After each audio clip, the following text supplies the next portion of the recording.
It was mentioned, this was already mentioned earlier, but apparently there's a student who is really ill and she wasn't able to make it to the play, so we had to do something impromptu. And Miss Sandhya, a teacher at the school, is going to be playing her part. So please forgive her if she doesn't know exactly what she's doing, because it's the first time she's going to be on stage for this play. And there's one more student is missing also. So yeah, just to give you a heads up.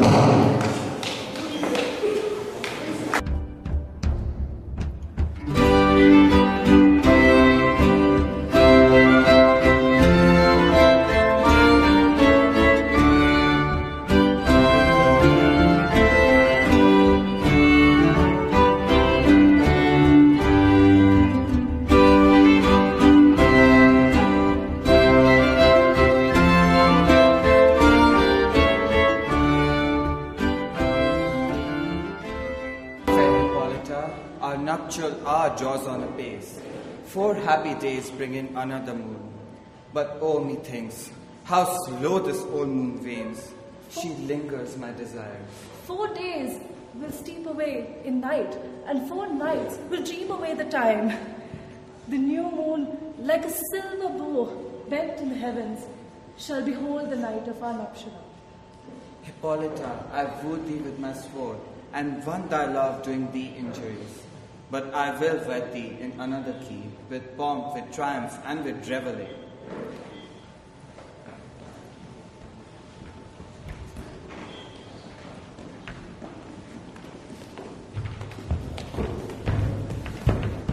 Happy be Theseus, our renowned youth.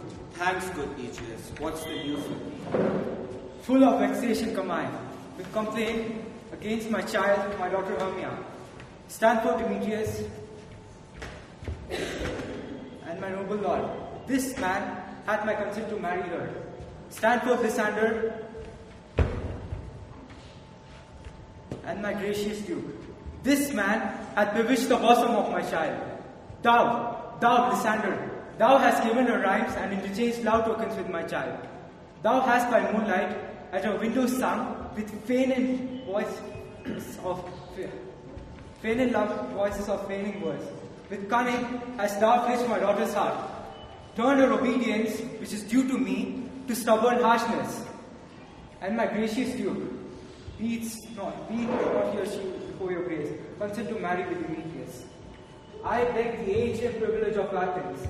As she is mine, I may dispose of her, which shall be either to this gentleman or to a death, according to a law immediately provided in that case.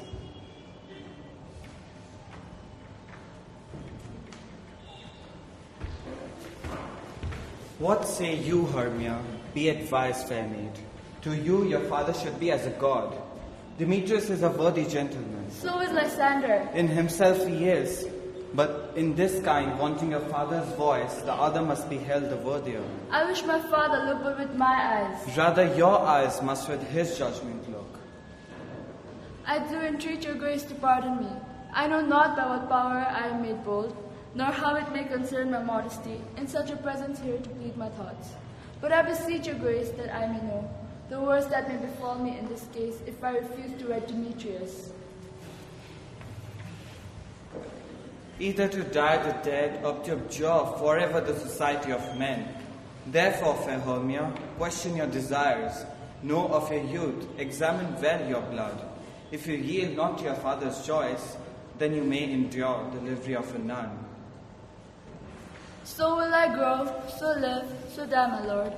Ere I will yield my virgin patent up unto his lordship, whose unwished yoke my soul consents not to give sovereignty. Take time to pause, and by the next new moon, the sealing day betwixt my love and me. Upon that day, either prepare to die to do disobedience to your father's will, or else to wed Demetrius as he would, or on Diana's altar to protest for austerity and single life. Relent, Hermia, and Lysander, yield thy grace title to my certain right. You have her father's love, Demetrius. Let me have Hermes. Do you marry him? Scornful Lysander, true he hath my love, and what is mine, my love shall render him. And all my rights of her I do estate unto Demetrius. I am, my lord. as well derived as he, as well possessed. My love is more than his. My fortunes everywhere is fairly ranked, if not advantage, as Demetrius, which is more than all these boasts can be. Why should I not prosecute my right? Demetrius, I'll avouch it to his head, made love to Nero's daughter, Helena, and won her soul. And she, sweet lady, devotedly dotes in idolatry upon this spotted and inconstant man. I must confess that I've heard enough, and with Demetrius thought to have spoke thereof. But, being overfull of self-affairs, my mind did lose it. But Demetrius, come, and come Aegis, you shall go with me. I have some private schooling for you both. For you, fair Hermia, look you arm yourself, to fit your fancies to your father's will. If you yield not to your father's choice, then the law of Athens yields you up.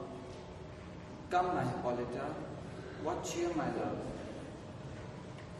Demetrius and Aegeus, go along. I must employ you to some business. With duty and desire to be followed.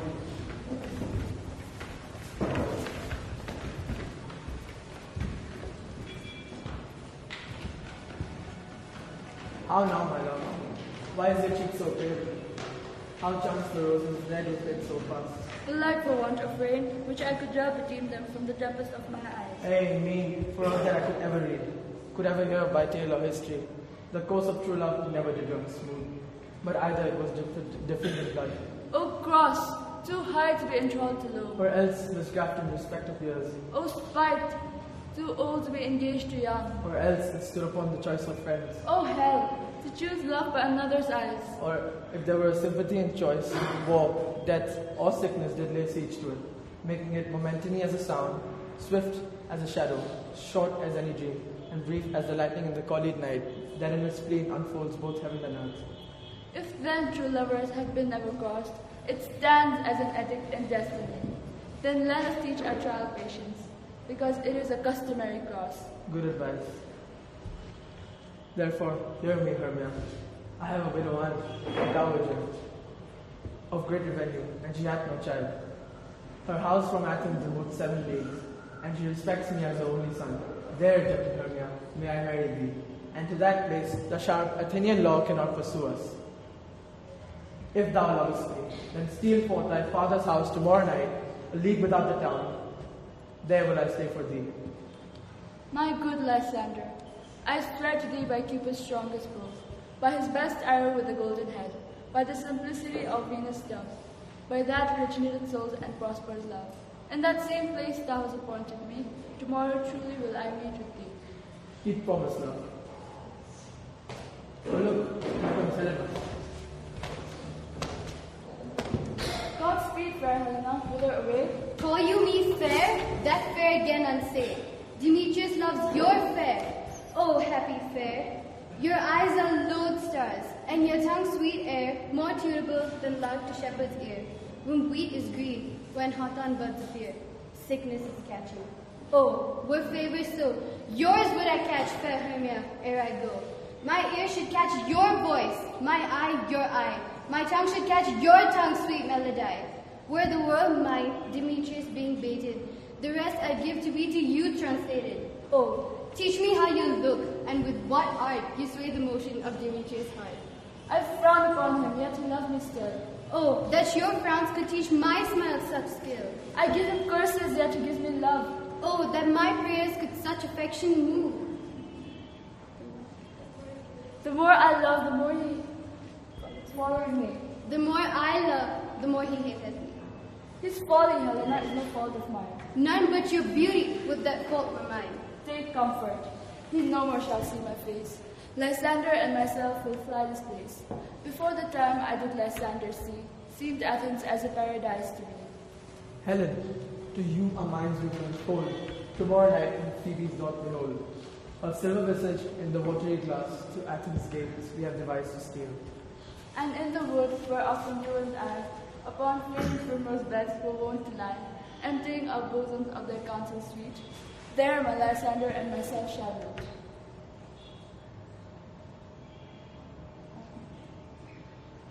Farewell, sweet playfellow, pray thou for us, and good luck grant thee thy Demetrius. Keep word, Lysander. We must starve our sand from devil's food. Till more, dear good night.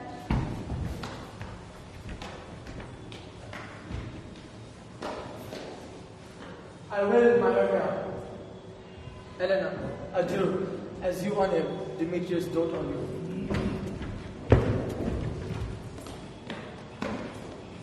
How happy some or other some can be. Through Athens, I'm thought as fair as she. But what of that? Demetrius thinks not so. Love looks with the eyes, not with the eyes, but with the mind, and therefore is winged cupid painted blind. And therefore is love said to be a child, because in choice he is so often beguiled. As waggish boys in game themselves forswear, so the boy love is perjured everywhere. For ere he looked upon Hermia's eye, he hailed down oaths that he was only mine. I will go tell him of fair Hermia's flight. Then will he to the wood tomorrow night pursue her. And for this intelligence, if I have thanks, it is a dear.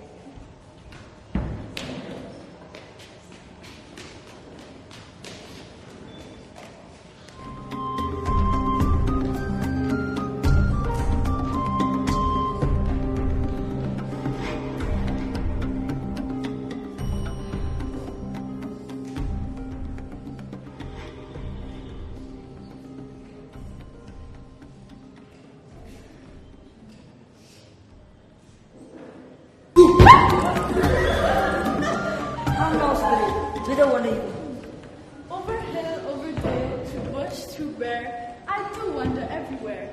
Swifter than the moon's here, and I serve the fairy queen to dew her orbs upon the green. I must go see some dewdrops here, and hang a pearl in every cowslip's here. Farewell, thou love of spirits, I'll be gone.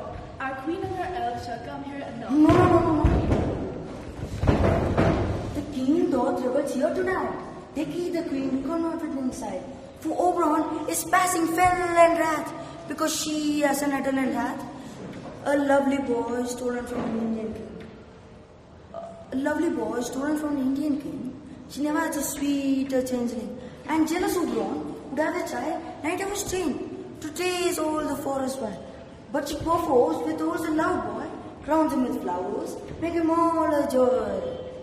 And now they never meet in blue or green, by fountain clear or spangled starlit sheen. But they do square, and all there is for fear, creep and duck on cups and ride in the wind. Either I mistake your shape and make him quiet, or else you are that shrewd and nervous sprite, called Robin Goodfellow. Are not you he that frightens the maidens of the villagery, and sometimes make the drink to bear her far? Mislead night wanderers laughing at their harm. Those that hobgoblin call you and sweet spark, you do their work and they shall have good luck. Are not you he? Thou speakest aright. I am that merry-go-round Rosalite. I jest to Oberon and make him smile. When I am fat and a bean-fed horse girl, neighing likeness of a filly foal, hee-haw. Sometime lurk I in a horse's ball, in very likeness of a roasted crab. When she drinks against her lips, I walk.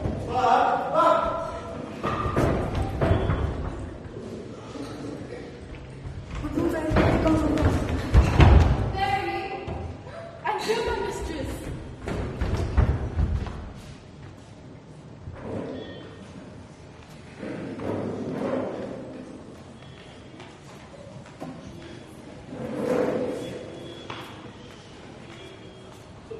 I met by moonlight, proud Titania.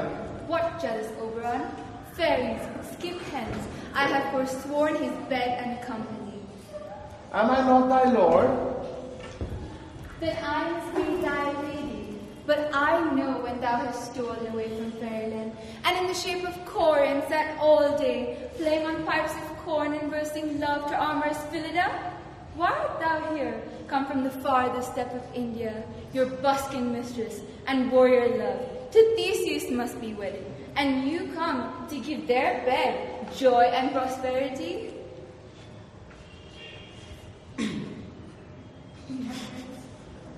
How canst thou thus for shame, Titania? Glance at my career with Hippolyta, knowing I know thy love to Theseus. Didst not thou lead him through the glimmering night from Perennia, whom he ravished? These are the forgeries of jealousy, and never, since the middle summer spring, met we on hill, in dale, forest or mead, by paved fountain or by rushy brook, or in the beached margin of the sea, to dance our ringlets to the whistling wind. But with thy brawls thou hast disturbed our sport. And the winds, piping to us in vain, as in revenge, have sucked up from the sea contagious fogs, that falling in the land hath every pelting river made so proud that they have overborne their continents. The ox had therefore stretched his yoke in vain, the ploughman lost his sweat, and the green corn hath rotted ere his youth attained the beard. And thorough this distemperature we see the seasons alter. Hoary-headed frosts fall in the fresh lap of the crimson rose. The spring, the summer, the childing autumn, the angry winter change their wonted liveries, and the mazed world, by their increase, not knows which is which. And the same progeny of evils comes from our debate, from our dissension. We are the parents and original. Do you amend it then? It lies in you. Why should Titania cross her Oberon? I do but beg a little changeling boy to be my henchman. Set your heart at rest. The fairyland buys not the child of me.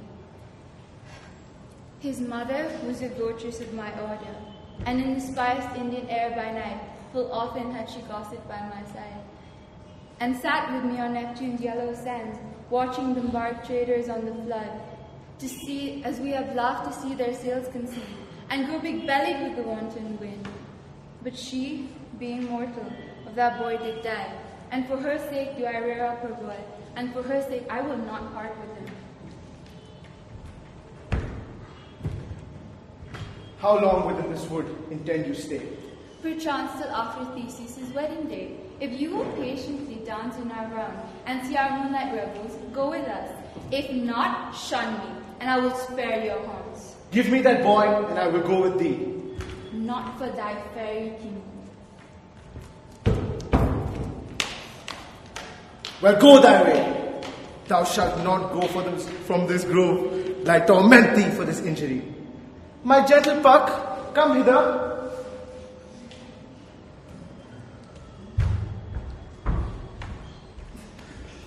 Thou rememberest, since once I sat upon a promontory and heard a mermaid on a dolphin's back, uttering such dulcet and harmonious breath that the rude sea grew civil at her song, and certain stars shot madly from their spheres. I remember. That very time I saw, but thou couldst not, Cupid, all armed, flying between the cold moon and the earth. A certain aim he took at a fair vestal throned by the west.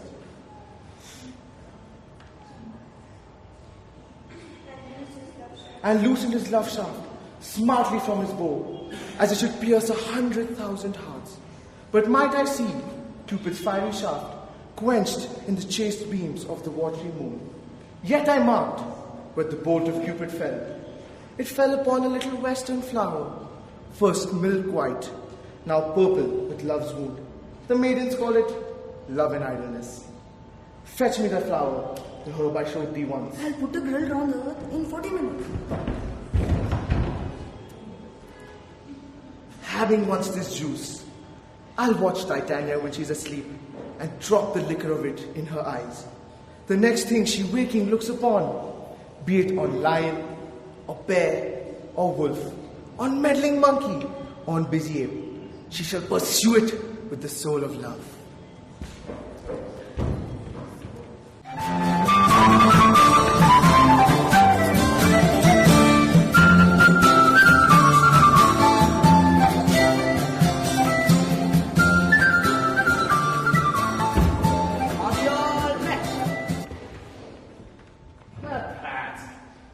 And here's a marvelous convenient spot for our rehearsal.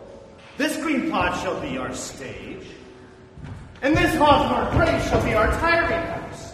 And we will do the play in action as we will do it before the Duke. Peter Quince, What sayest thou, Bottom? there are things in his comedy of Pyramus and Thisbe that will never please. First, Pyramus must draw a sword to kill himself, which the ladies cannot abide. How answer you that? Barligan, or parlous fear.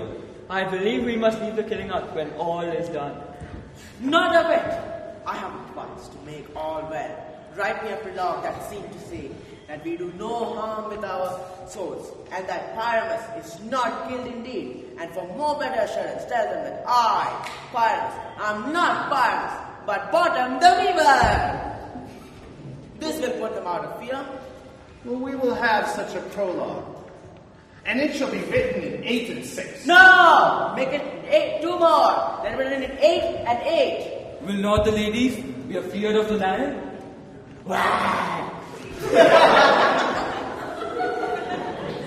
I fear it, I promise you. Masters, you ought to consider with yourself to bring in God shield us. A lion in front of the ladies is a most dreadful thing. Well then, another prologue must tell that he is not a lion. Nay! You must name his name, and half his face must be seen through the lion's neck. And he himself must speak true, saying thus, or to the same defect. Ladies, if you think I come hither as a lion, it were my pity of my life. I am no such thing. I am a man, as all other men are. And there indeed, let him name his name, and tell them plainly, he is not the joiner. Well, it shall be so, but there is 2 other hard things. That is to bring moonlight into a chamber. For as you know, Pyramus and Thisbe did meet by moonlight. Don't the moon shine tonight, you fair? A calendar. Look in the almanac. Find out moonshine. Yes, it does shine that night. Fine. Then you may leave a casement of the great chamber window where we play open, and the moon may shine in at the casement. Hey, or else one must come in with a bush of thorns and a lantern, and say he comes to disfigure or to present the person of moonshine. And there is one other thing. We must have a wall in the great chamber, for Pyramus and Thisbe, as the story goes, did talk through a chink in the wall. You can now bring in a wall. What say you, Bottom?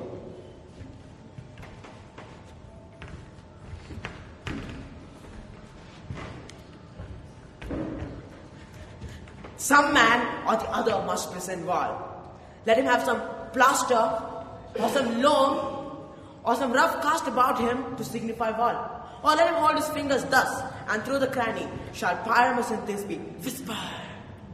If that may be, then all is well. Come, sit down, every mother's son. Rehearse your parts. Pyramus, you begin. When you have spoken your speech, enter into that break.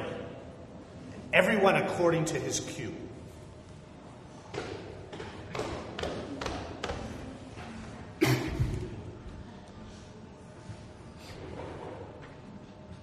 What hempen homespuns are we swaggering here? So near the cradle of the fairy queen? Is this a play? I'll be an auditor, an actor too perhaps if I see cause. Speak, Pyramus. Thisbe, stand forth. Thisbe, the flowers of odious save Odors! Odious. Odors save us sweet. So had thy breath, my dearest Thisbe dear, a heart, a voice. Stay thou but here a while, and by I will to thee appear. A stranger Pyramus in ever played here. Must I speak now? Aye, Mary, must you, for you must understand he goes but to see a noise he heard, and he is to come again.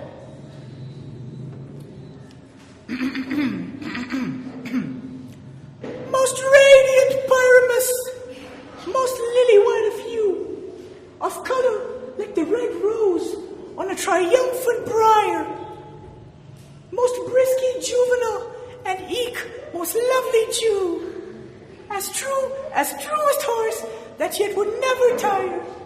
I'll meet thee, Pyramus, at Ninny's tomb. Ninny's tomb, man. Why, you must not speak that yet. That you answered to Pyramus. You must speak all your part at once, cues and all. Pyramus, enter, your cue is past. It is never tire. Oh, that's what it is. As true as horse, that yet would never tire. If I were fair this be, I will only die. Oh, monster so strange we are haunted! Pray, masters, fly masters, help!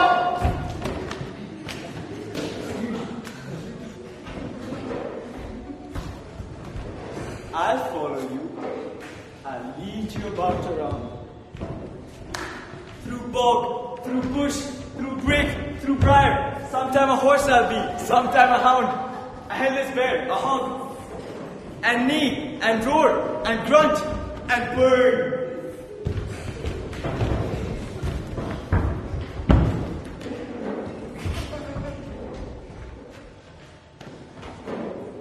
Why do they run away? This is an ambler of them to make me appear.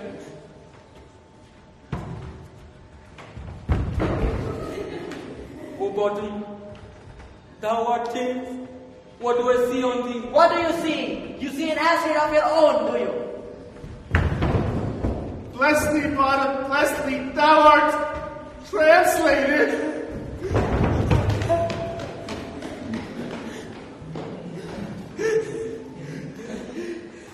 This is an ambler of them. This is an ambler of them to make me appear. But I will not stir from this place. I will walk up and down here.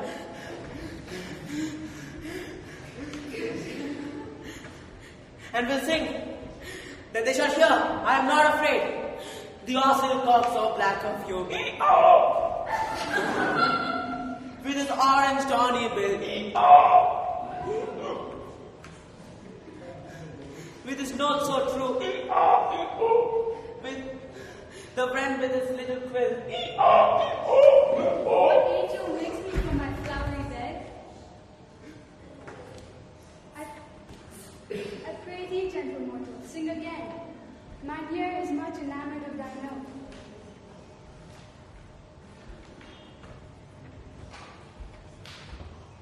As is mine eye enthralled to thy shape, and by fair virtue's force the force doth move me, to say, no, to swear, I love thee.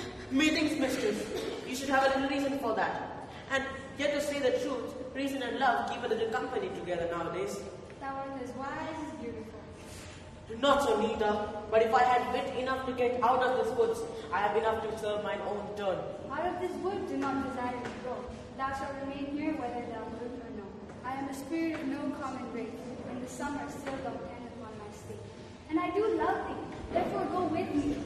I shall give you fairies to attend on thee, and they shall fetch thee dwells from the deep, while thou present on the stars.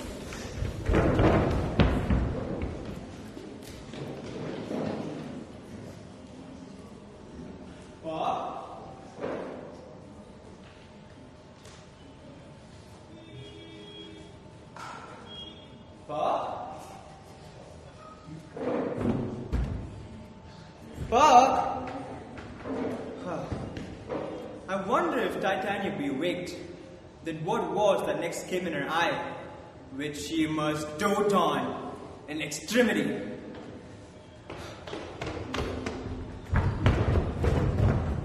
My mistress, the monster, is in love, near to her close and consecrated bower, while she was in her dull and sleeping hour.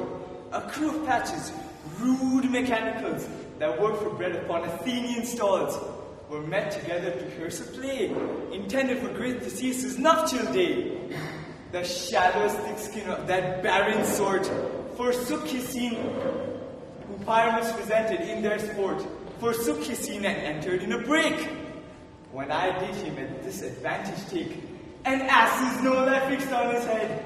When in that moment so it came to pass, Titania waked and straightway loved an ass. This falls out better than I could devise.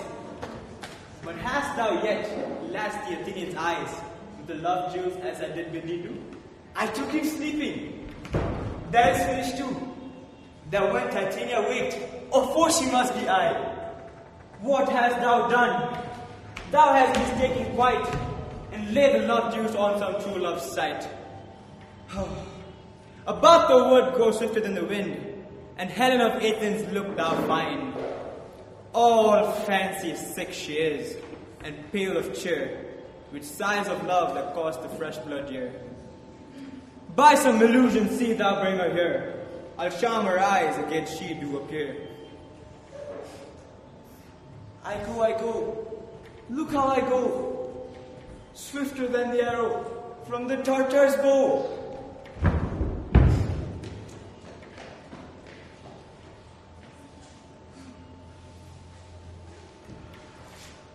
Flower of this purple dye, hit with Cupid's archer eye, sink an apple of his eye, when his love he doth espy.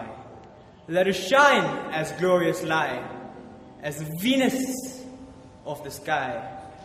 When thou wakest, if she be by, beg of her for remedy.